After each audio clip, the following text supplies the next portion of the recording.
SG90 mini servo motor, এটির মাধ্যমে বিভিন্ন রোবোটিক্স প্রজেক্ট করা হয়। সো সার্ভোটি মোটামুটি 5 ভোল্টে খুব ভালো রান করে, ম্যাক্সিমাম 6.8 ভোল্ট দিতে পারবেন। এটি আরডুইনো ইউনোর সাথে খুব ভালো কাজ করে এবং এটির দুটি ভার্সন হয়, একটি হলো মেটাল আর একটি হলো প্লাস্টিকের। এটি হলো প্লাস্টিক ভার্সন। এটির মেটাল ভার্সনের প্রাইস মোটামুটি একটু বেশি লাগবে, বাট কাজ সেমই করে আর কি।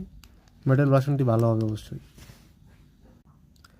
চলুন এটির প্যাকেটে কী কী থাকে সেটি দেখা যাক। সো এরকম একটি সিম্পল প্যাকেটে এটি পাওয়া যায়। এটির মধ্যে ডুপ্লিকেট ভার্সনও আছে, সেগুলোর প্রাইস কমে পেয়ে যাবেন। বাট অরিজিনাল ভার্সনটির বিল কোয়ালিটি মোটামুটি এ গ্রেড। দেখতে পাচ্ছেন এরকম একটি হলোগ্রাম স্টিকার লাগানো আছে, SG90। সো এটি এরকম, এটি হলো মেন ডিভাইসটি আর কি। সো এটিতে 3টি ওয়্যার আছে, এর মধ্যে একটি হলো পজিটিভ, নেগেটিভ, আর একটি হলো সিগন্যালের জন্য। এটি আরডুইনোতে খুব ভালো কাজ করে, আরডুইনো ইউনোর সাথে। সেক্ষেত্রে এক্সট্রা পাওয়ার সাপ্লাই দিতে হয় না, ডাইরেক্ট আরডুইনো বোর্ড থেকেই পাওয়ার নিতে পারে। সো এর সাথে পেয়ে যাবেন কিছু কম্পোনেন্ট, যেমন এরকম তিনটি লেভেল।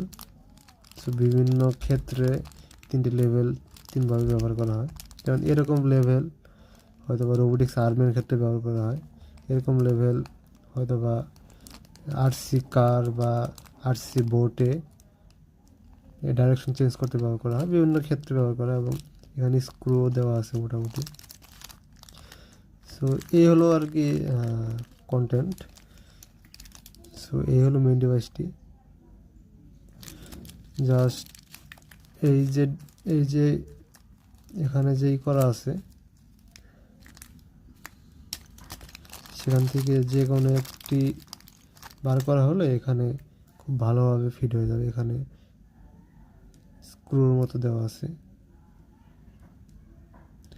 বাস এখানে জাস্ট লাগিয়ে দিতে হবে। বাস লেগে গেছে। এখন এটি যখন রান করবে তখন সার্ভো মোটরের যে কাজ, সেটি আরডুইনো কোডিংয়ের মাধ্যমে কাজ করবে। সেটি ডিপেন্ড করে আপনার কোডিংয়ের উপর। রোবোটিক্স প্রজেক্টে এটি খুব